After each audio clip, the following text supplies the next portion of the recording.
Hoje é sábado, 26 de outubro, entra no ar neste momento mais um giro de notícias. Hoje, às 19 horas, o estádio Nabi Abichedi, Botafogo e Red Bull Bragantino.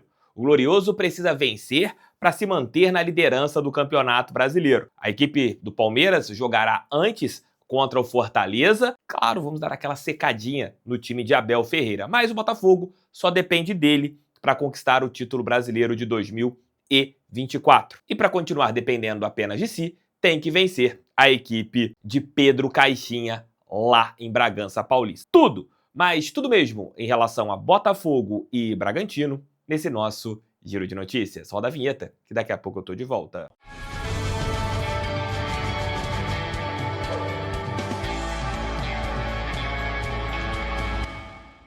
Amigos, eu vou indicar para vocês a AfaPlay. O que é a AfaPlay, TF? É um site onde você tem as estatísticas que poderão te ajudar em relação a você entrar na Parimatch e verificar as melhores possibilidades para os jogos do Campeonato Brasileiro, como, por exemplo, o jogo do Botafogo contra a equipe do Red Bull Bragantino. Mas lembrando que para você fazer qualquer tipo de aposta esportiva, você tem que ter mais de 18 anos, saber que não é renda extra, que você não vai ficar rico, que é apenas uma diversão, você colocar ali R$5 e ter todas estas possibilidades. E a AfaPlay, ela te dá isso. Conheça a AfaPlay, vou deixar o link aqui no primeiro comentário, cliquem lá, entendam as estatísticas, é bacana até mesmo para você ver quais são os times favoritos da rodada, é um site novo, que o link está aqui embaixo no primeiro comentário. E você tendo já o cadastro na Parimatch, você pode utilizar todos esses conhecimentos adquiridos na AfaPlay para você palpitar nos jogos e palpitar no jogo do Fogão contra a equipe do Red Bull Bragantino. Link no primeiro comentário. Hoje, às 19 horas, no estádio Nabi Abichedi, jogo que será transmitido pelo PFC e, graças a Deus, com uma boa transmissão, Paulo Andrade vai narrar, com Richarlison e também com Eric Faria, fazendo ali os comentários.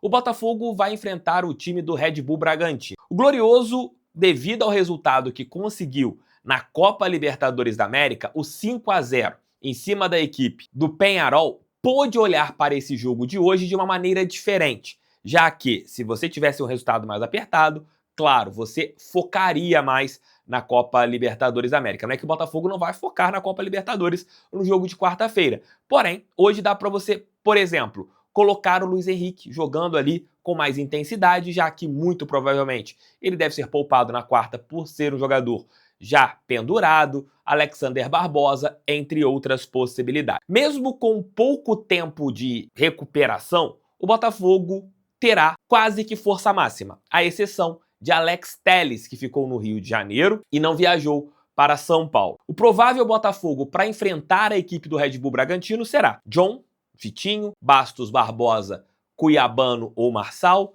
Gregory Marlon, Luiz Henrique, Savarino, Thiago Almada, Igor Jesus no comando de ataque. O Glorioso, na última vez que jogou em Bragança Paulista, foi pela Copa Libertadores da América e começamos a nossa arrancada rumo a este sonho da glória eterna. Empatamos por 1-1 jogando com um jogador a menos durante boa parte da partida. E hoje o Botafogo tem que saber controlar principalmente a parte física, que é algo que me preocupa, pelo que eu falei anteriormente, em relação ao pouco intervalo entre as duas partidas. Mas, time por time, o Botafogo é muito mais forte do que aquele que jogou lá no começo do ano contra esse mesmo Red Bull no mesmo estádio. A equipe de Bragança Paulista não está tão bem. E quem vai trazer todos os detalhes sobre esse nosso rival de hoje é o meu amigo Leonardo Dantas. Fale aí, Léo. Oi, Thiago e pessoal do canal, tudo bem? Vamos falar então do Bragantino, o adversário do Botafogo, nesse sábado pelo Brasileirão.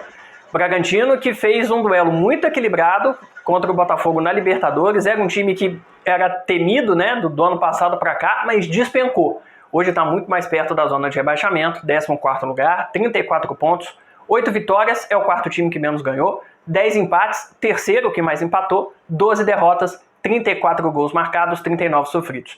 E o momento, as estatísticas do recorte mostram porque o Bragantino despencou. São 6 jogos sem vencer, 2 vitórias nos últimos 17 jogos, somando Brasileirão e Sul-Americana. Em casa, apenas uma partida ganha das últimas 8, e só a 10ª melhor campanha como mandante no Campeonato Brasileiro.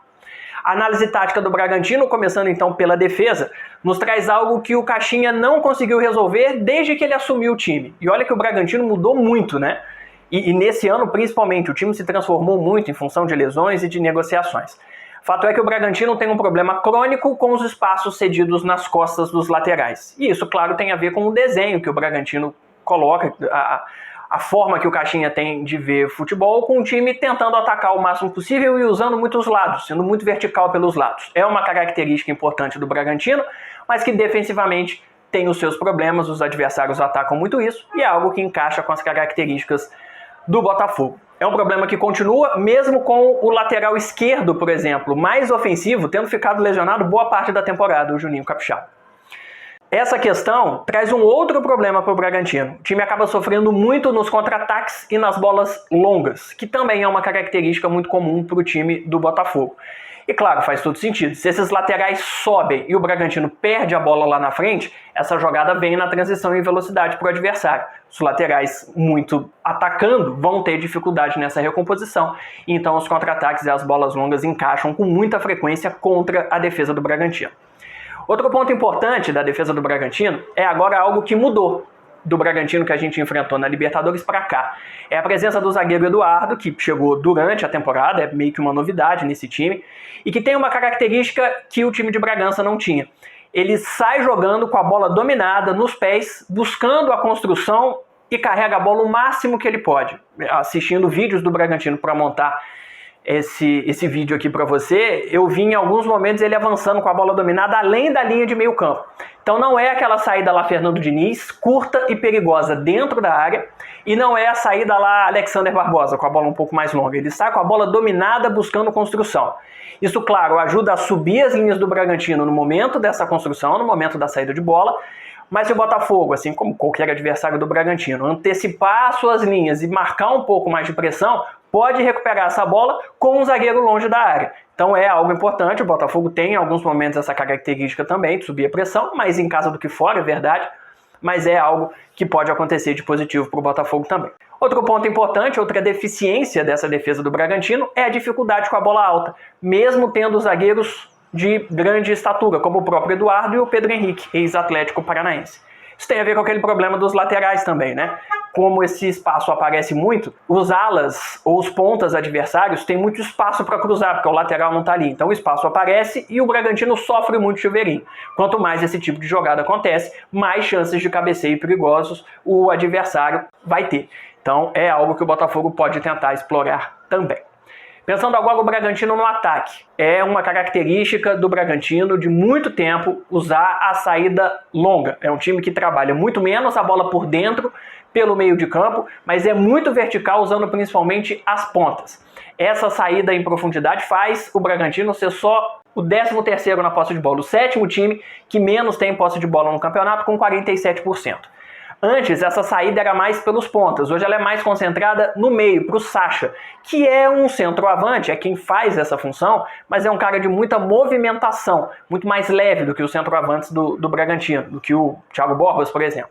Então ele consegue receber essa bola em projeção com muita qualidade e com muita facilidade também. Ainda assim, o Bragantino é um time de correria nessa saída, tem a menor média de idade do campeonato, com 25 anos, então tem muitos jogadores leves para fazer essa transição. É algo importante para o Botafogo ficar de olho, tentar o máximo possível não perder a bola para o Bragantino quando estiver no campo de ataque com o campo de defesa desguarnecido, porque essa saída longa do Bragantino tende a encaixar.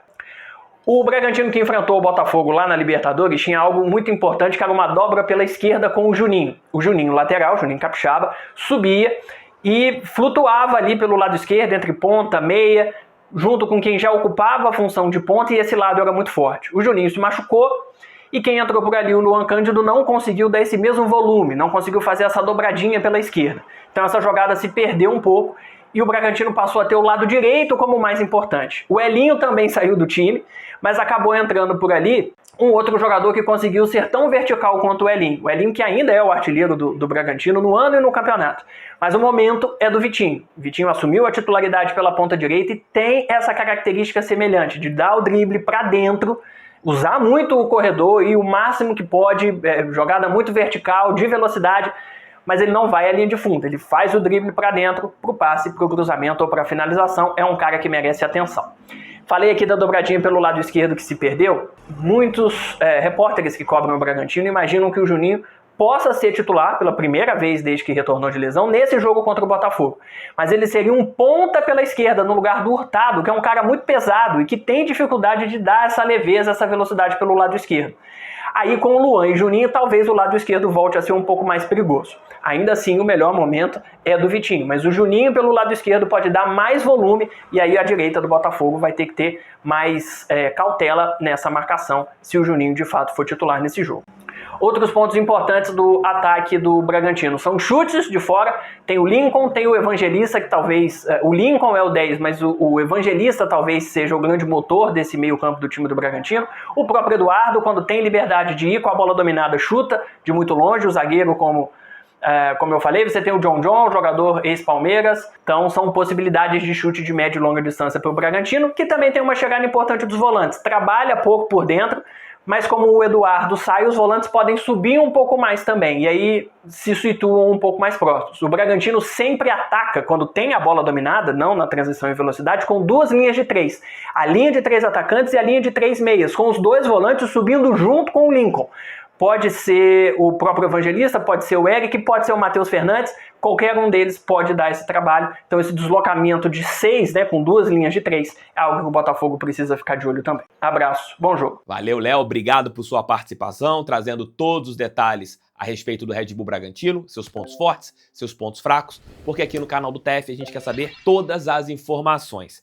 Hoje, 19 horas, a partida, 21 horas, a nossa live pós-jogo aqui com a equipe do canal do TF, se Deus quiser, trazendo tudo sobre mais uma vitória do nosso glorioso neste campeonato brasileiro.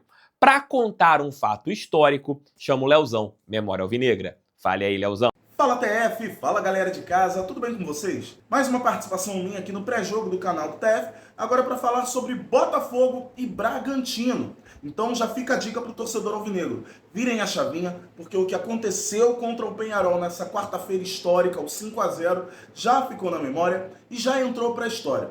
Daqui a 50 anos, nós alvinegros vamos lembrar dessa partida, mas não só nós alvinegros, como também toda a comunidade do futebol vai sempre se lembrar dessa aula de futebol que nós tivemos na quarta-feira, na semifinal da Libertadores. Mas agora, contra o Bragantino, a partida é muito mais difícil. O Bragantino é muito mais qualificado e esse jogo vai ser no Nabi Abichedi, onde, historicamente, sempre são jogos difíceis contra os donos da casa. Mas eu já começo destacando aqui o Pedro Caixinha. Isso porque, enquanto técnico do Bragantino, ele nunca venceu o Botafogo. São 5 partidas do Pedro Caixinha contra nós e o Botafogo venceu 3 vezes e empatou outras 2. No geral mesmo, são 26 jogos entre as duas equipes, com 11 vitórias do Botafogo, 8 empates e 7 derrotas. Entre essas 11 vitórias, eu quero destacar aqui com vocês uma partida de 1997. A gente vai voltar aí quase 30 anos no tempo para lembrar dessa partida. Ela foi disputada no mesmo palco onde hoje será disputado Red Bull e Botafogo, só que naquela época não tinha nada a ver com Red Bull. Era só o Bragantino enfrentando o Botafogo. O Bragantino saiu na frente, fez 1-0 aos 19 minutos, mas 4 minutos depois, de falta, o França empatou. E tudo ficou para o segundo tempo. No segundo tempo, o Ailton partiu pelo meio e conseguiu encontrar, com um toque muito bem executado, conseguiu encontrar o Simval, que só teve o trabalho de empurrar para as redes do Bragantino, virando o placar. E já na reta final da partida, ao apagar das luzes, o Dimba entrou no segundo tempo e fez o 3-1 para o Botafogo, e assim nós conseguimos vencer o Bragantino dentro do Nabi Abichedi. O Botafogo entrou em campo com Wagner, Ronald, Paulo Turra, Gonçalves e Jefferson. No meio de campo, França, Pingo, Ailton e Robson. E no ataque, a nossa dupla era o Marcelinho Paulista e o Simval, que eu já citei, marcou um dos gols. Carlos Alberto Torres era o técnico e ele ainda promoveu as entradas do Marcelo Augusto e do Marcelo Alves, além do já citado Dimba, que entrou e no final da partida fez 3-1 para o Botafogo. Como eu disse, todas as partidas no Nabi Abichedi normalmente são muito difíceis, mas eu tenho plena certeza de que o Botafogo vai conseguir a sua vitória, porque é muito importante nessa reta final do Campeonato Brasileiro, rumo a um dos nossos sonhos. Se a gente tem o sonho da glória eterna, nós também temos o sonho do tri brasileiro. E o tri brasileiro passa por uma vitória, obrigatoriamente, na casa do Bragantino, no Nabi Abichedi. Grande abraço para vocês, espero que tenham gostado dessa minha participação. Valeu, fui! Valeu, Leozão, valeu, Léo Dantas, obrigado por suas participações. É isso, meus amigos, é jogar bem, bola por bola. Eu tô falando isso em vários vídeos, mas é a realidade. Bola por bola, o Botafogo é o time que joga o melhor futebol do nosso continente. Se hoje a gente conseguir, num bom gramado, que é o do Nabi Abichedi, colocar o nosso ritmo, tentar até mesmo no primeiro tempo, onde as nossas pernas estarão um pouco melhores, né? Por causa do desgaste da partida pela Copa Libertadores, abrir o placar e na segunda etapa, com as alterações, segurar ali, usar o desespero do Bragantino, Botafogo tem tudo para conseguir mais um resultado positivo neste Campeonato Brasileiro. Vamos lá, torcer muito que tudo vai dar certo nesta rodada do Campeonato Brasileiro. Faltam 8 jogos para o nosso sonho do tricampeonato acontecer. E vai dar certo, tenho fé. Beijos, fiquem com Deus, tamo juntos. 21 horas estarei de volta com a nossa live pós-jogo. Assistam os vídeos de ontem aqui no canal do TF, porque eu tô sempre aqui falando sobre o nosso Botafogo. Valeu, amigões, valeu, amigonas, coraçãozinho, beijos, fiquem com Deus e fui!